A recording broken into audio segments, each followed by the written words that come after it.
Hi, everyone, and welcome to the Dance Teacher Pep Talk. I am your host, Amanda, and I am so glad you are here. This is a space for dance teachers and anyone interested in teaching dance who is looking for motivation and fresh ideas. As teachers, we spend our days motivating and giving pep talks to our students, and now this podcast is a pep talk just for you. We hope that it helps to ignite new ideas and even work through some deep dance related thoughts before you head into the studio. Thank you for your support, and now let's get into today's episode. Hi, everybody, and welcome to a brand new episode of Dance Teacher Pep Talk. I am so excited to share today's episode because I just got off of an interview with Stephanie Kemp, and let me tell you, you are going to be so inspired by this conversation because I learned so much from her during this session. And I feel that dance teachers, studio owners, business owners, anyone looking for motivation and inspiration in their life is going to get so much from today's episode. Stephanie is not only an award-winning choreographer and teacher, but she is also a studio owner, business owner, author, and she talks about all of those roles in today's episode and about how she got to where she is and how she continued to learn as she continues to grow. And her outlook on everything is just so refreshing and so inspiring because you can hear her love, not only for dance, but for the students that she's raised through her programs and the people that come into her life. She has 40 years of experience that she shares with us today on this episode. And something that she really dives deep into is some of the formulas and ideas and lessons that she has written about in her book, Success is Just the Beginning, 6 Timeless Lessons to Achieve More in Business, Love, and Legacy. And so much of today's episode draws upon those points. And I'm just so excited for you guys to hear this conversation with Stephanie because I think you're going to walk away with so much. I know I did, and I was just in the interviewing seat. So I am so excited. So let's get right into it and welcome Stephanie Kemp to Dance Teacher Pep Talk. Hi, Stephanie. I am so happy to have you here. This is the first time I'm meeting you, though I have heard your name and of your school many times at competitions throughout the New England area.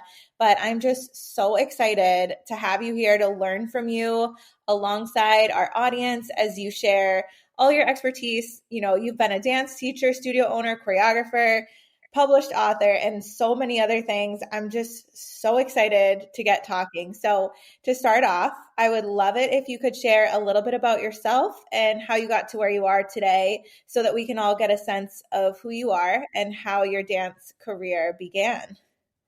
Well, thank you, Amanda. I'm thrilled to be here. Very excited. Sure. So I was born with the heart of a teacher, and I think we kind of discover sometimes when we're younger, like a calling. And I would say that there are 2 things that defined me at a young age. One was that I loved to teach, and the second one was that I knew I wanted to be kind of in control of my own destiny. So I was the girl who had the shovel on the shoulder, going door to door, shoveling. I sold apple pies. I sold Christmas trees. I had a daycare in the basement. I had a dance studio in the backyard, and this was all before like the age of 12. So I definitely knew that I wanted to make some kind of small difference, and it started in the neighborhood, then it was in the community, and then it just kind of grew from there. As I got older, I was trying to figure out my craft and not sure what I wanted to do for college. And I had been dancing in the dance studio pretty much my whole life. It was a skill that I had developed. I felt like I was pretty good at that. When it came to school, I got a full ride to go to this college for dance. And I was like, sure, I'll do that. I mean, it wasn't like this really big, oh, let me plan this dance empire in the beginning, but I was a big planner. So I knew that whatever I was going to do, I was going to do like 100%. I could have told you at 17, this is when I'm getting married. This is when I'm going to have my first child. I mean, I was a huge planner. Mm-hmm. So when the dance kind of aligned, I thought this is something I can do, something that I feel like I'm pretty good at. and something that I can eventually open my own business, because at the end of the day, that was something that was a huge draw for me, being a business owner and really controlling my own calendar. I can really so align with so many things that you just said. The go-getter personality, going after your dreams and following your path wherever it's leading you. I just love this story. I love the story of the self-built businesswoman. I think it is just, I just have so much respect for that. And, so hearing all of this, everything from the start to now, after you went to college, did you start off with teaching for about how many years was that before you knew it was time to start to build your studio? So when I was in college, because I am a crazy planner, I knew probably my second year in college that I was all in on the dance studio. I was thinking in college, I started teaching at a college while I was in college. So I thought, well, maybe I'll teach like the college circuit. But that would have not been my true passion, because I really had an entrepreneurial spirit. So my second year, I was all about opening the dance studio. And 2 weeks after I graduated college, I opened my first location. Oh, My wow. fiance at the time, we got in the car, we took a ride, and I came to this community. I said, this is the place for me. I didn't know one soul. I started that first year with 125 students. The second year I had 350. The third year I had 400. The third, Gosh. yeah, the fourth year I had over 400. I still didn't have one teacher except myself. I was teaching every single class. Oh my gosh. I Wow. really wanted to get the culture right. I Yeah. really wanted to know exactly what I was building before I invited somebody else in. So when I brought that first employee in, there was no confusion about, this is what we do here. This is who we are. I wanted to know, what does the business taste like and smell like, and what's the community like before I hired an employee. So the first 4 years, just me. And then when I needed another studio because I was growing out of it, that's when I hired my first employee. Wow. So with your locations too, were you city? Were you like suburbs? Were you rural? What kind of location are we talking?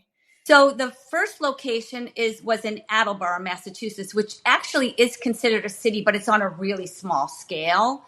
And it situates between two kind of smaller suburbs, so you can kind of draw. We were drawing from both. The beautiful thing about that area, and a big reason I chose it, is because it's in Massachusetts, but it's right on the line with Rhode Island. So I was able to draw from two states, which is nice. Because when you have a brick and mortar, especially going back to when I opened almost 40 years ago now, you're landlocked, right? So, when you're going to want to grow your business and scale your business, you have to be really careful, because not like today with the internet where you can basically do all over the world. At that point, you had to really pick a location that you felt like you would be able to really sustain and then grow and then build and then scale when the time came. So Yeah, and I always hear too, because I only have the teacher perspective. I am not a studio owner, but from that perspective, I always hear about how it's so difficult balancing like the love of teaching and then the business side of running the studio, and having that whole business line of work, your teaching line of work. How did you, or did you find a balance or a system that worked between those two?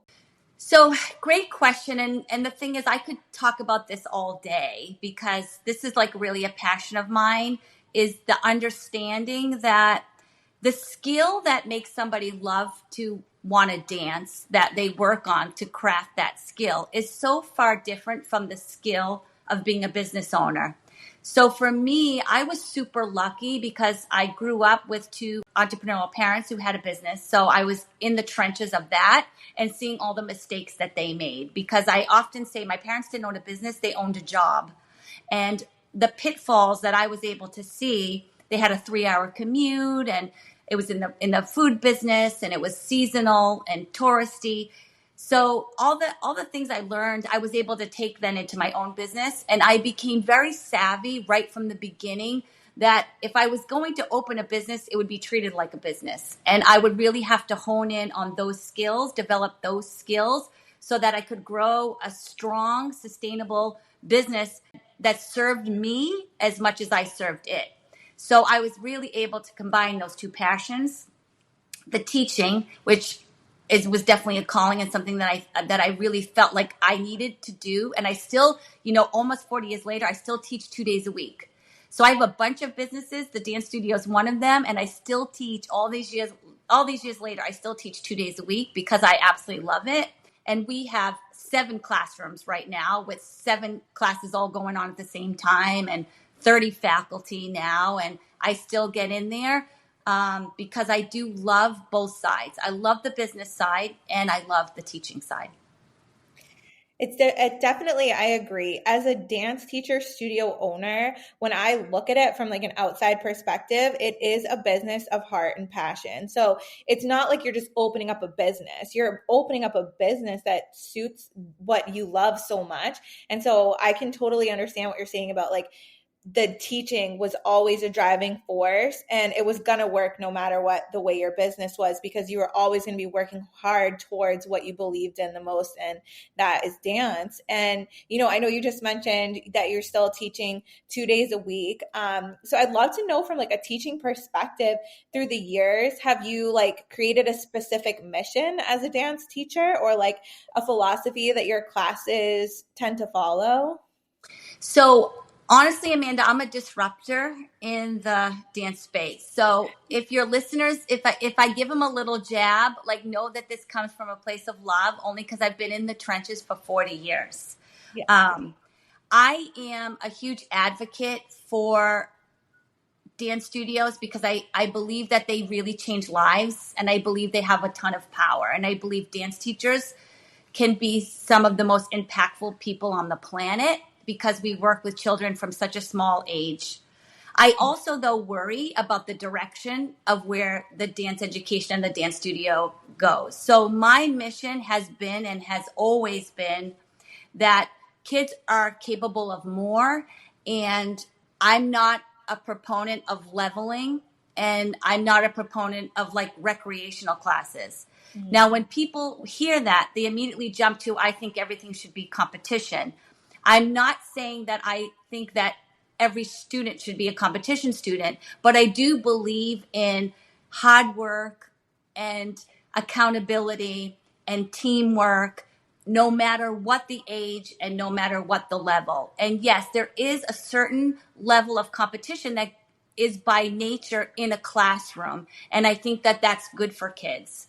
So I have students that have danced on the top stages. I have Miss World of Dance. I have, top dancers, and I have dancers that aren't as strong, and they all dance together. Because for me, it's about the heart of the dancer and about really fostering everyone's individual unique talent. I think dance is a team sport. I think that the curriculum and the education that we serve them, and it's very important that we give them the proper education regardless of the time commitment and the financial investment. So that's been a huge, huge mission the last few years specifically. But from the minute I started, I didn't want, because someone didn't necessarily want a career in dance, for them to get a less than education, a mediocre education, because they didn't want to live in the dance studio. Because I myself had a lot of interests, and I didn't like feeling I had to only dance to get the best classes. And that's what happened is I ended up having to choose, right, to go down the dance road and maybe give up other things. And I just didn't think it was fair. So I wanted to create an atmosphere where it didn't matter how many hours you danced, you were going to get the best possible education. And if you wanted to be a dentist or a doctor or a stay-at-home mom, no different than if you wanted to be a rockette or be the star on Broadway. I do think that the lessons that happen in the dance classroom can just go way beyond the dance itself. And it definitely sounds that you structure your classes just like that, in that way where it's, yes, we're all here learning. It doesn't matter what you're going to go on to, but we're going to learn these lessons together. And so with that, with your classes, when you're putting together things, you mentioned that it doesn't matter if it's a competitive dancer or a non-competitive dancer. So do you structure your classes by ages, or how does it work when you break it down if there aren't labeled levels?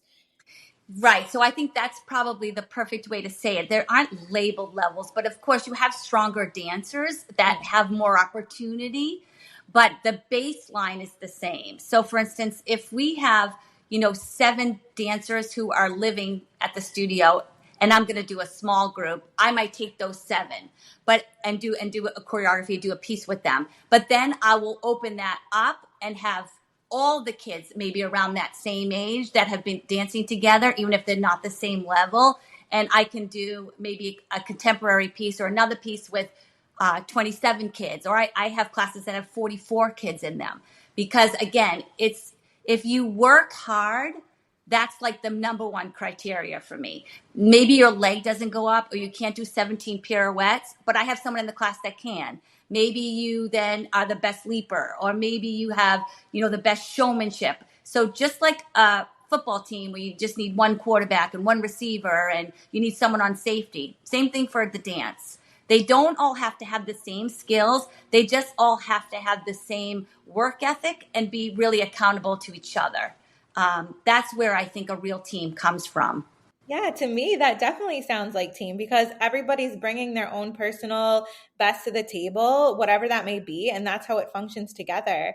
And I do think that sounds like such a beautiful idea because these dancers are putting in so many hours, so much of their time. And whether one has certain skills or the other doesn't, it's just such a nice melding of everyone that is putting in the same, like you said, the same work ethic, the same commitment level to what you're asking. And I do think that sounds like a beautiful structure for sure. And even if a mom brings a 4 or 5-year-old in, one 4-year-old maybe will have aspirations to dance a lot, and another 4-year-old maybe will be okay with 1 hour, but they dance together. And they're held to the same accountability, whether you're there for an hour. Because again, to me, it's school first. And so about 10 years ago, it just became a big marketing incentive to say, do you think the dance is too competitive? Well, we have something for you. You can take this recreational. You don't have to work as hard. You don't have to come as much. But really, all it really did was just kind of create mediocre programs. And I think it just made us all potentially less driven to do what's best for our students. And the thing is, you're right. A 4 or 5-year-old today may not want to do anything, which is totally fine. But what about when they're 16 and they have a change of heart? And they maybe have just spent a lot of time and money in a dance studio that hasn't really prepared them for the next step.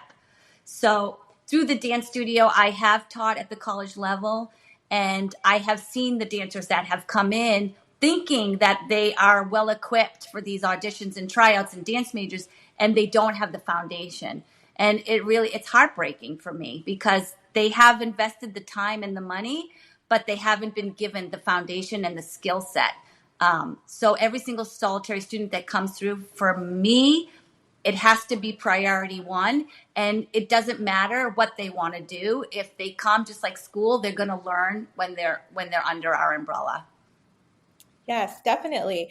And I know you mentioned that you have quite a large staff now and your business. I mean, everything has grown and it's really evolved. So I'm curious, you have such strong values and strong pillars that you have set up. How do you create that sense of community and almost cohesion amongst your staff when it comes to the locations that you have? Because I know you probably can't be in 2 places at once or whatnot, but how do you create that system for your whole business? So our corporate location, which is the one that I teach at, still has just the one location, even though there's the 7 rooms, and we have potentially 7 to 10 faculty on staff on one day. And it goes back to really what I said in the beginning, where I took those first 4 years to really craft exactly the culture that I was looking for. And I'm very direct, Amanda. See, if you came to sit down with me for a little bit, you would know after 45 minutes, you would say, I love it here and I absolutely want to work here, or no thanks, like she's not for me, because I make sure that every single solitary person that comes through those doors knows that we are here, number one, for the students. We work for them and we work for their parents. So I'm not one that's going to complain about dance drama and dance moms. Like those are my clients and I adore them. I don't mind when parents ask questions. I don't have a problem with sending the email again. I mean, we really foster that community where we work for you and what can we do to help your child rise. So if you are on board with wanting to create something that's really excellent and you love team and you understand that dance is always evolving and needs to innovate and you have to be resilient and you have to be committed, then you will do very well with my studio. But if you are someone who rolls in late, who's not prepared, who brings stuff from home into the classroom, like you wouldn't last 5 minutes. Because I'm not a big value person. Like I never talk about core values in my business, but I do talk a lot about habits because we have to share the same habits. You know, we can agree to disagree on values, right? I mean, like politically, or I've only been married once. I mean, there's things, right? There's things in life that we might not agree on, but you could still be a killer dance teacher. And if you're a killer dance teacher who's gonna up level a child's education, then you come work for me, absolutely. Even if we disagree on some things, but habit wise, like we can't disagree. You have to show up, right? You have to be resilient. You have to teach courage. Like there's things that you can train habits, but you can't really train values. So I make it all about the habit so that then it's very clear and it's easy. Yeah. No, I love the way that you just explained that because you're so right. Like you have your setup of your studio and your business and you're bringing in so many different people, so many different staff members. So the habits, so that's such a great way to explain that. I've never heard it explained that way before, but I completely agree because at the end of the day, like you said, we're there for the students. And if we're not showing up in a consistent manner for them with consistent habits, they're going to start to not believe in us as much or not trust the program as much. And as a studio owner, I'm imagining you have to have that trust instilled among all your staff with the students because that is how the business runs, is maintaining the student population and keeping them coming in the doors as well. Right, retention, right? There's no reason to open a dance studio unless you understand retention. And retention is what makes a business successful. You don't want a leaky bucket. You don't want to keep advertising for new students only to have them sift out on the bottom, right? The whole idea. Like I have a graduating class this year. They've been with me since we're 2 years old. We have 9 different proms in one small group. I have 4 valedictorians that go to different high schools. So you want those. That's the best part of being a dance teacher. If I was a regular teacher, I'd have them for 1 year, right? I'd have to give them a hug and send them on their way. But the idea that you're in these lives for so long, you become like an integral part of their family. And I don't take that lightly. So if you are going to come in and work for me, then yeah, the criteria is the criteria. And you really have to the expectations are very high. You have to really kill yourself for those kids because I want that for them. I want to make sure that they're 100% getting every last second of the quality they deserve. Yes, absolutely. And when you were just speaking on that, it kind of actually made me think about competition because, I'm in the New England area and I have seen your dancers at competition and they absolutely stand out. They are so well prepared, so well trained. They are, I saw a lot of actually this past season, just even the dancers winning title and this and that, like they are very well prepared. So with that, when you are entering a competition rehearsal or you're preparing your team, because, we talked about preparing your staff, but now preparing your dancers, do you have any like specific wisdom that you give them or a certain way that you teach to them when it comes to how they compete? Because it definitely is working, whatever you're doing. When I say team, I guess that's what I really mean. And when the kids know that we are there for them just as much as they're there for us. So like, let's say choreography is not working, right? It's on us. So that's what I always say. It's never a child's fault. If something's not working, then we have to do better as the educator. So I have taken a whole piece of choreography and just thrown it out the window. I mean, I could change something like on a weekend, I also don't ask that much of them, and I never have. I'm very, very aware of their time. I never wanted to be a slave to my own dance studio, so I certainly don't want the kids to be a slave to my dance studio. And I want them to not feel like they're giving up proms and dates and things to go to the dance studio. So when we're there, we're using every second very efficiently. I think that's where we can create this unity of we have a job to do, and so we're all on the same page. And it goes back to expectations. If the kids know even from a young age what the expectations are, and they know every single solitary class, they know what to expect from the teacher, that the teacher's not going to rail for no reason, or got in a fight with her boyfriend and she's storming out of the dance room. Like, we don't have that. We're all there to work hard. We come in, we're 100% committed to what we're doing, and we want strong results. And the results being that everybody grew. The results being that their dance and their skills are a little bit better this year than they were last year. It's not about the trophy, because nobody cares, right? And I always say, like, we earn our trophies in the classroom, and then they get to pick them up at the competition. And also competitions, we're going back to education being so leveled. Competitions are so leveled now too, that a lot of times we go a lot of places and they don't even have anyone against them. So they really compete for themselves. They compete just because they love to perform, and they really just compete to get better, a little bit better every single day. I do also believe in the notion of like letting them have their childhood as well, and like the outside things, like you were talking about proms and things like that. And I also think it comes down to too, like nowadays, I almost feel like there's a few models that it's almost like overtraining. Like they want the dancers constantly doing this, constantly training and taking all these hours. And like you said, it's almost like you become a slave to the studio. And is it even really effective? Because then you're talking about having a model where dancers still are able to have their outside lives and they're still doing well because they're believed in, and they also believe in themselves, and they know that, like you said, the growth is what is important year after year. Like that's what it is, and that's the feeling of it too. Like that is worth so much more than the trophy that you're going to carry in your hand. It's the feeling of what you were And able to do. if you really use every second and you are prepared as a dance teacher, you don't need them that much. The funny thing, to be on a team with me, it's 5 hours a week. 5 hours. That's 2 days, 2.5 hours. If you think about, like, we're undefeated for the last 3 years, Mhm. right, in the whole New England area. Yes. That in 5 hours, it's not a lot of time. I'm not asking for a lot of time. So we compete against people that are in different levels that require 10 hours, 12 hours.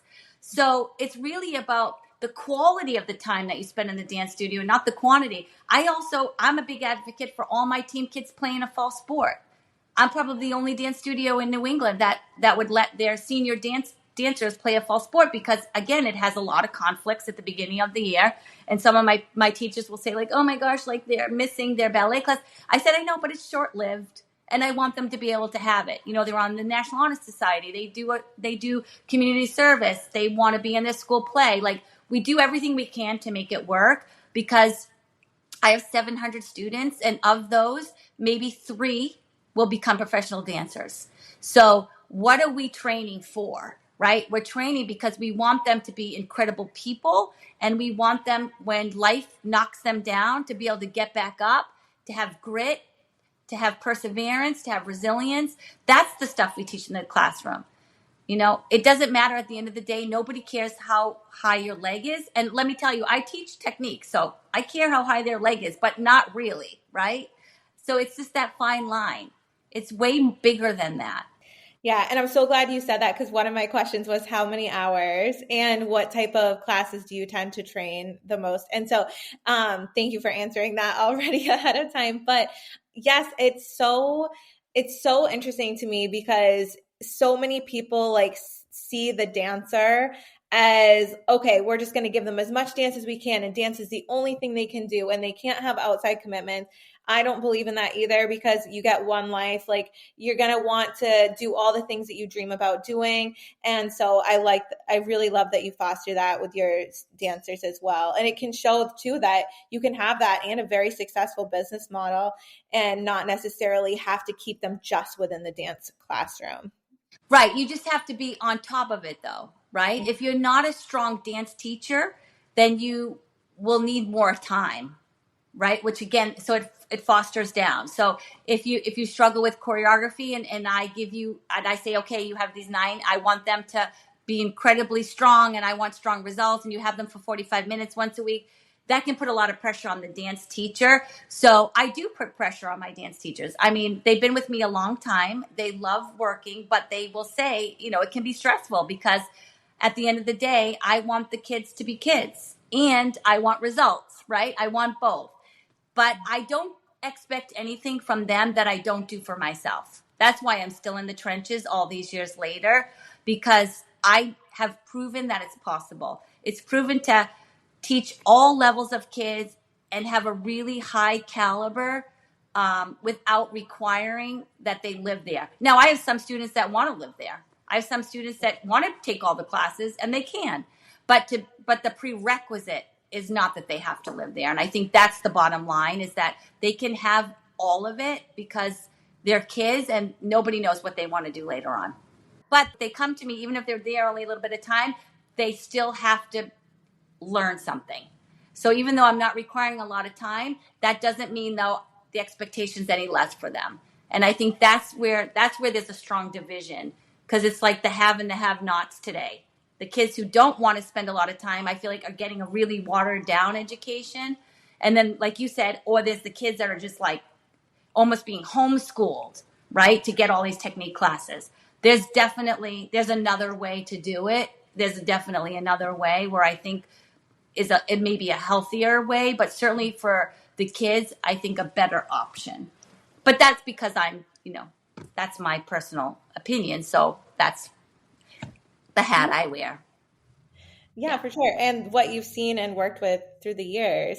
And I know that everything that you've done, the studio ownership, teaching, choreographing, all of that.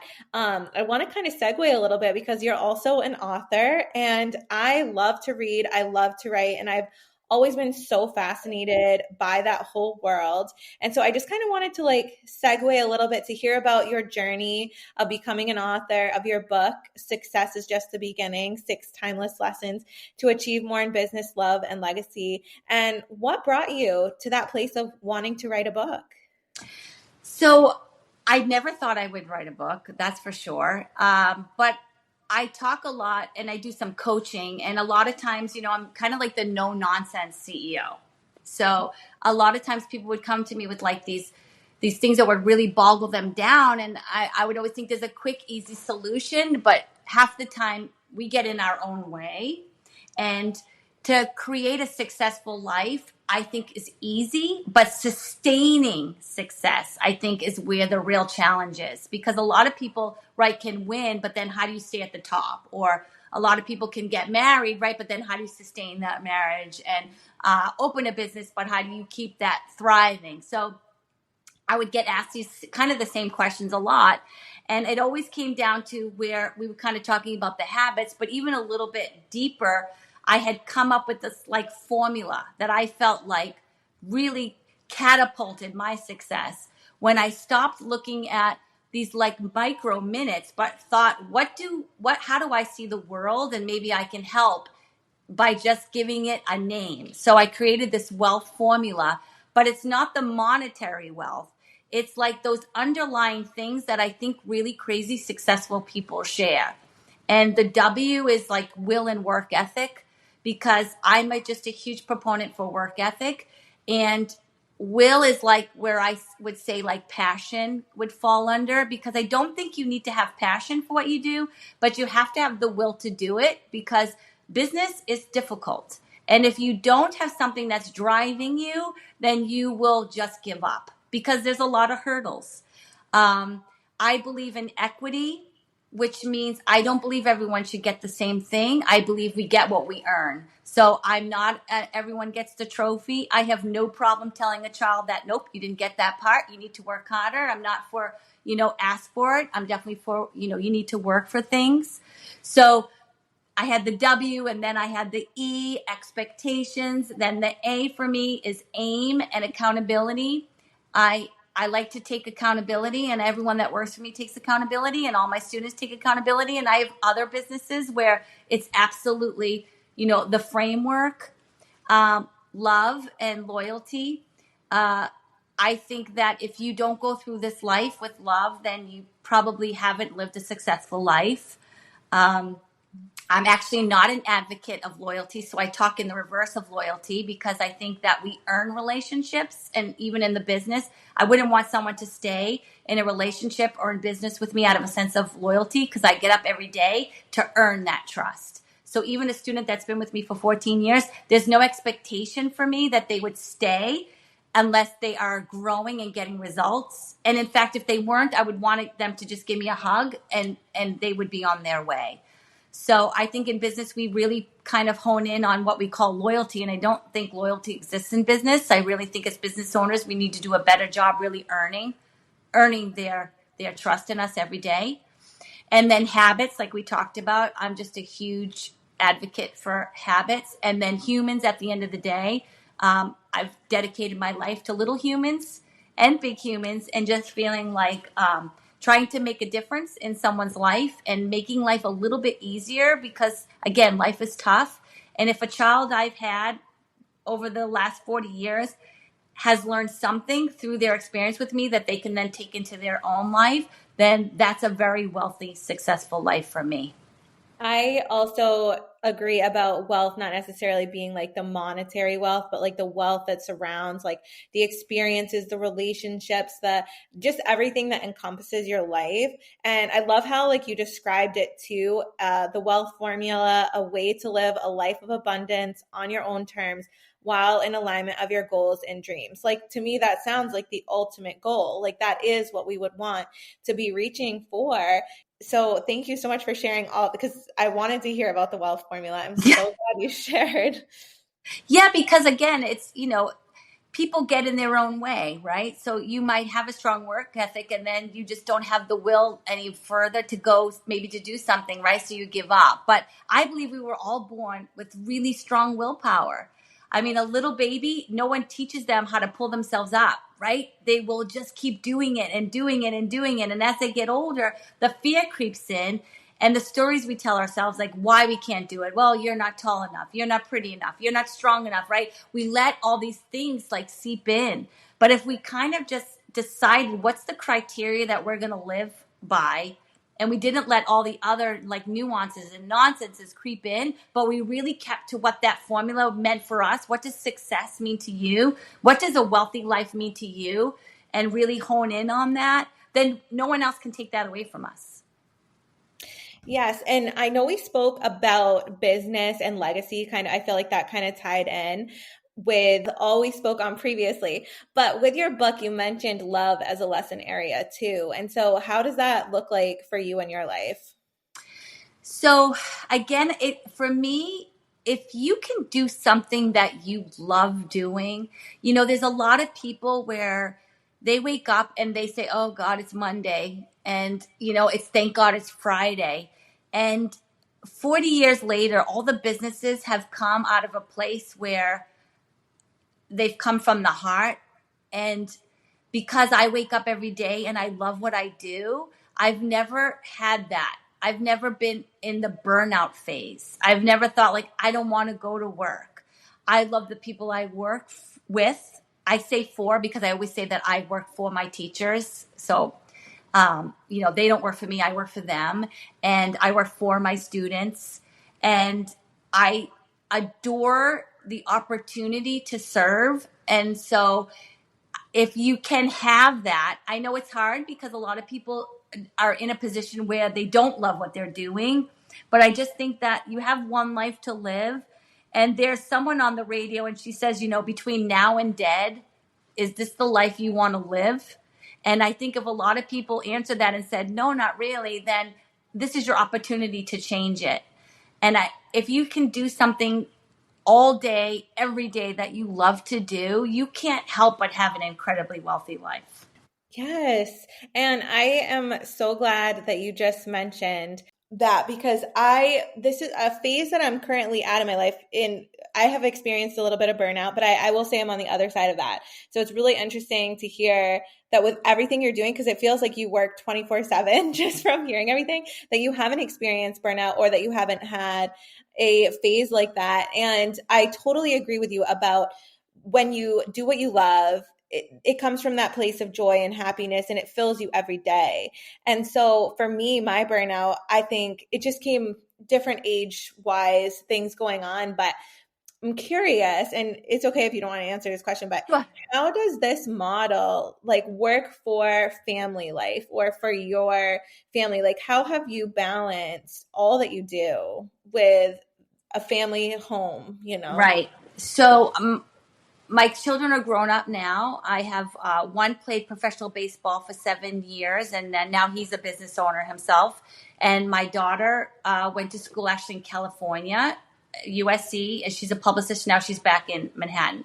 So now the only thing I am balancing is my husband. So that's super easy, right? But during the time when I was building a business and I had 3 businesses, we currently have 4 businesses.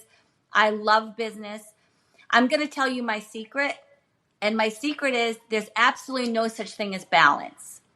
But as a dance teacher, you will get this better than most people will. Because if I asked you to stand up right now and balance on one foot, you would pick one foot up. Maybe you do a passe, or like you're going to skip, you'd pick a foot up and you would shift all of your weight to one side, because you can't balance on one foot unless you shift all of your weight.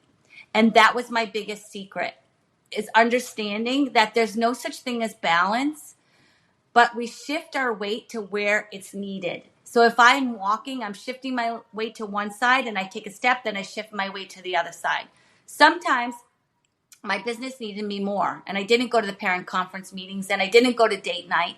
Sometimes my husband needed me more. Sometimes my kids needed me more. Sometimes one kid needed me more. And I went to where I was needed with no concern for where I was leaving something off. So I left my phone in the car on the days that I didn't work. I trusted the people that were at work that were going to get the job done. So when I was home, I was 100% home. When I was on a date night with my husband, I was 100% involved in that date night. When I was at a school play with one of my kids, there. If I was at my son's baseball game, like, I was there. So I didn't worry about all the hats. Like, people talk about juggling all the hats. You can only wear one hat at a time. Like, nobody wears all those hats in real life, right? We pick a hat, just like we pick what we're going to have for dinner. And then the next day we pick something else. So that's what I did. I woke up, and on the days that I worked, I was 100% at work.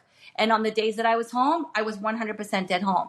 So I never thought of it as juggling or balancing. I really created a calendar that worked for me and my lifestyle and my family and my business. And then when it needed to change, it changed. But I never tried to think about, I'm not at that parent teacher meeting, and or I'm not teaching this class, because I always left the other side in the best hands possible. So my husband was at the parent teacher conference. I wasn't. But I think that we look back sometimes and we talk about all these sacrifices. I didn't ever for 1 second think I sacrificed anything. And I think business owners throw that around a lot, this word of sacrifice. I would say the last thing I've ever done is sacrifice, because it's been such a privilege to be a business owner. If I was cleaning toilets from 12 o'clock at night till 7 in the morning, and missing out on things with my family, then I would say I sacrificed. But being a business owner, the last thing you're ever going to hear me say is that it was a sacrifice.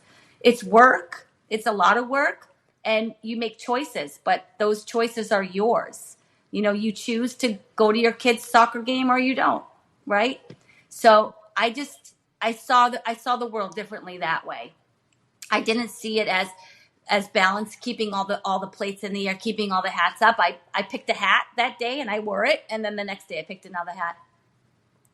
I think that tip is going to help so many people. I know the way you just described it is going to help me so much, but I definitely felt it was like this worry feeling of, when I was starting to go into like family planning, we had my daughter, all of this. I was just, how am I going to do it all? And I think when it comes down to what you're talking about is being fully present with what it is that's in front of you. And that is something that totally shifted my mindset out of the burnout. That's how I got out of the burnout, was finding presence. Because like you said, if you're trying to be mom and answer work emails at the same time, you're not fully with either party. You're not fully with your child. You're not fully with who you're emailing. And then of course you're going to feel pulled apart. So I think that the way you just described that, I'm going to just put on one hat at a time nowadays There and you do. go. Exactly, right? Because that's what this is funny. It always seems so funny to me. First of all, if you stand on 2 feet, you can't balance. And if you give me an elephant and a pencil, I can't balance those. So, like, if my kid doesn't feel good or is in the hospital, am I balancing that over going to work? Of course not. I'm going to be with my kid, right? So, there's so many things in life that we put on ourselves. I don't know whoever made up all those rules. Now, if we worked in corporate America and I didn't have a choice and I was getting on the train every day at 5 o'clock, I might have a different perspective. But because I've only worked for myself and I've been able to create my own calendar and make my own choices, right? But I think if you're doing 5 things at once, then you just feel like you're not doing well at anything. So I miss kids baseball. I missed my son's baseball games, but there was a choice. Like I went to work because I chose to go to work because I wanted to be there for those kids. And I have friends that would not make those same choices, but that's their life, right? And I was living my life. I never felt like I woke up on a day and didn't want to live the life I was living. And I had 2 kids that I loved spending time with. And so when I was with them, I was 100% with them. I didn't want to get emails. And I remember one of the first employees that I hired, as soon as she came in, I gave her the key and I showed, this is how you lock the door. And she was like, wait a minute, are you leaving? I said, yeah, I mean, I have you here now. I don't need to sit here and you're going to take the kids. And she said, well, I'll call you if the place burns down. And I said, don't call me. I call the fire department. Like I won't know how to put out a fire. Right. So I think we get so caught up in like, we're the only ones that can do it. Right. We're the only ones. Well, I'm the only one that can change her diaper and I'm the only one that can give her dinner. Well, you're the only one that can. If that's what you want to do, then you should do that 100%. I wanted to be a stay-at-home mom when my kids were little. Like I wanted to be the one that got them up from their naps. So we make choices because we only have one life. So I wasn't willing to compromise on the things I wanted to do. Definitely. And now I'm just curious, like if somebody came to you and was asking for advice on opening their own studio and being a business owner, or just, yeah, just in general, being a business owner, because I know here you've talked about how it worked for your family, how it worked for your life. What would be just quick advice that you'd give to them when it comes to opening up your own business?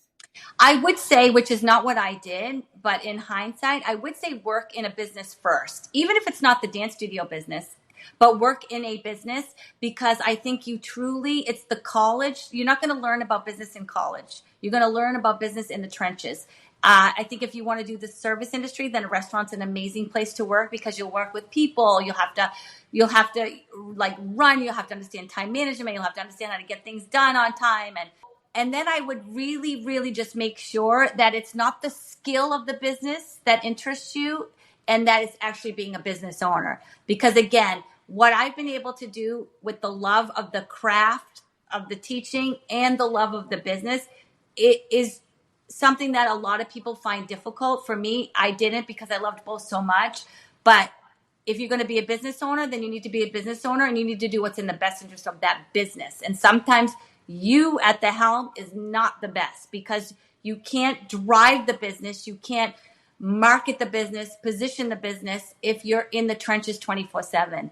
And business is a team sport. So if you want to be a solopreneur, I think you should work in a business. But if you want to grow and scale a business, then I think you should be a business owner. Great. Yeah, excellent advice. And I know that you also work with franchising businesses, successful studio businesses. And so I'm curious, if somebody came to you with interest about franchising, what does that look like? And what does that do for the studio that is franchising? So I just became a franchise. So that was kind of my last little mission here in the dance studio space. It took a year to get legal. So I actually have just got all the ducks in order.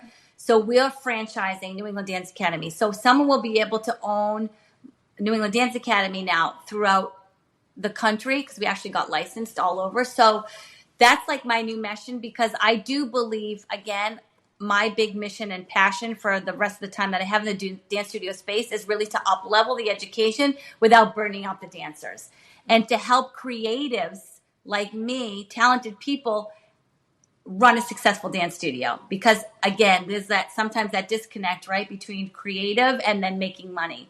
To be incredibly successful in the dance studio space, you need to make money, right? You can't shy away from it. But to give the kids the best education, you need to have talented people. And there's a marriage there. So that's why I decided to franchise the studio. Very interesting. And I know that I was on your website and I know that there's all that information there. So we'll make sure to share that at the end for those who may be interested. But with all the businesses, all the stuff that you're doing, we at Dance Teacher Pep Talk, a big thing is about caring for ourselves just as we care for our students. And so I'm curious, with all the giving that you do to everyone and everything, how do you care or give back to yourself? And what does that look like? So I'm a real nerd, and I'm a business junkie. So I don't like the stuff that most people like. If you said what would be your favorite thing to do, I would say like a business seminar. Like I would go for a business retreat. Like those are the things that I love and that fuel me.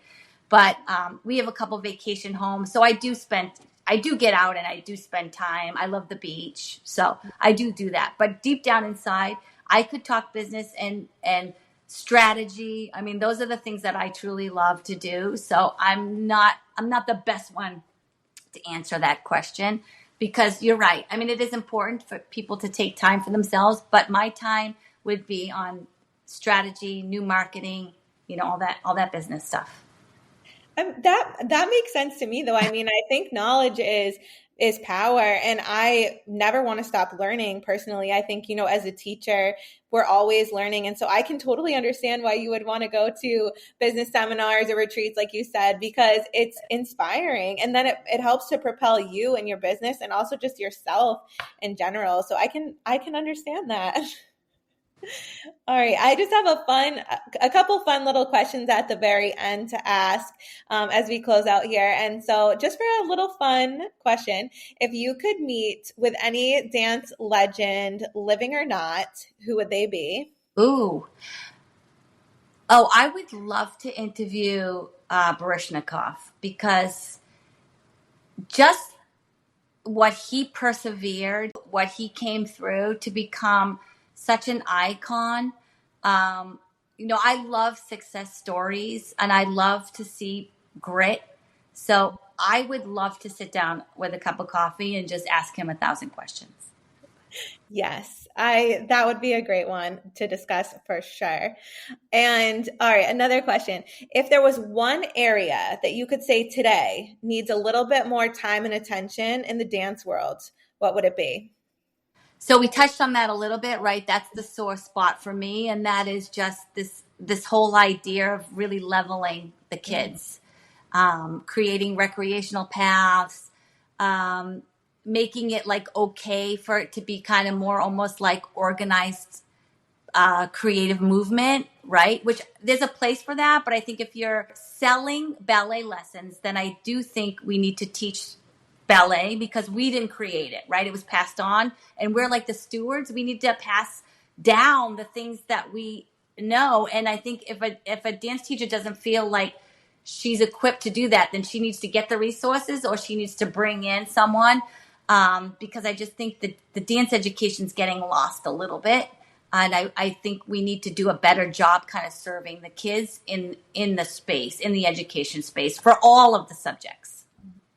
I do think there has been more of a motion towards that, like in general, like a wave of the level issues, especially I see it with competitions a lot.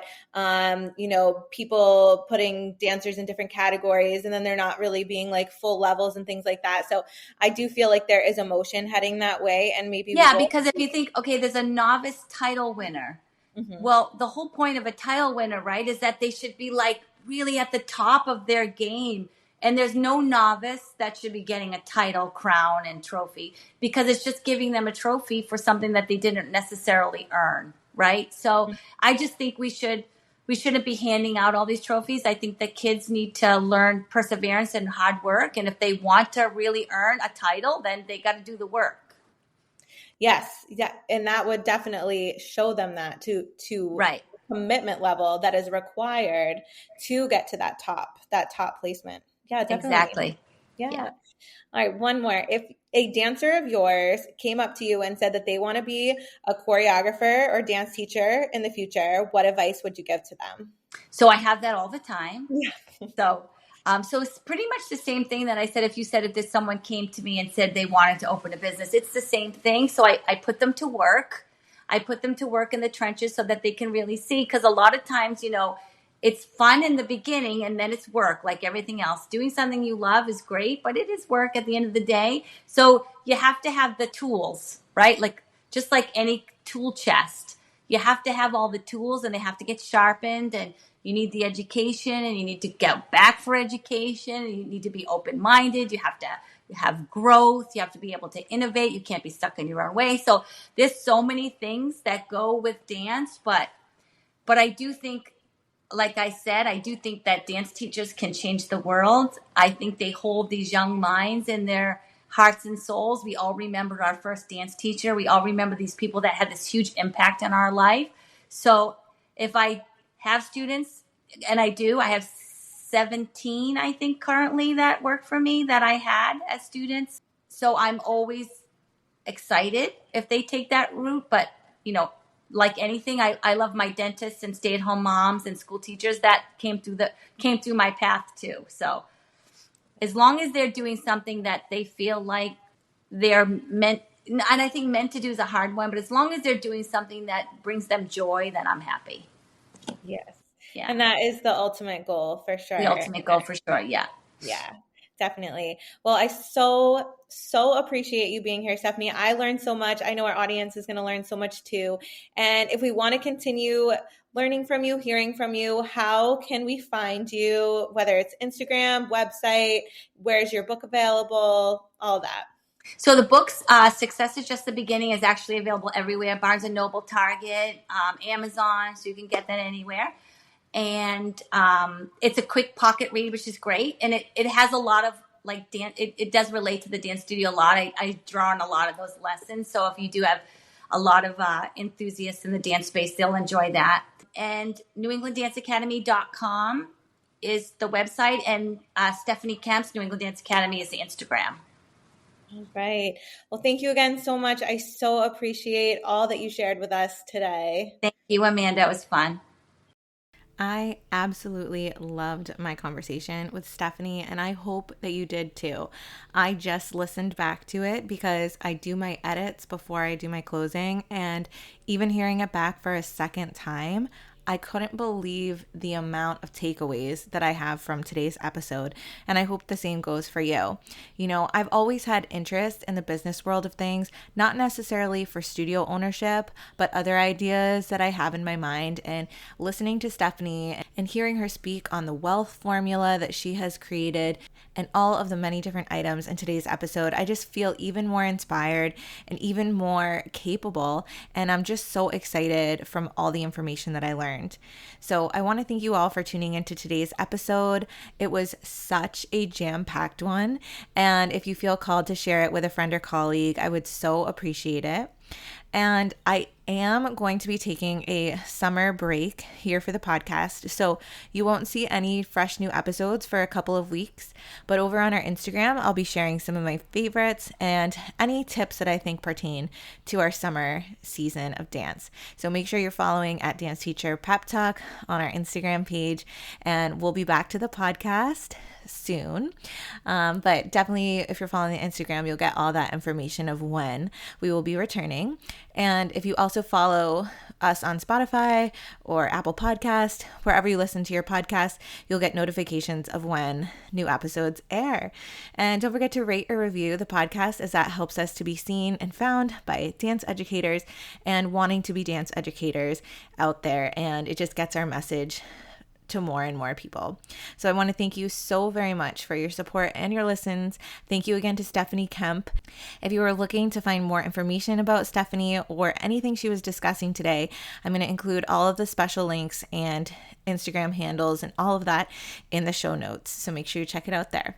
All right, thanks everybody, and have a beautiful rest of your month ahead.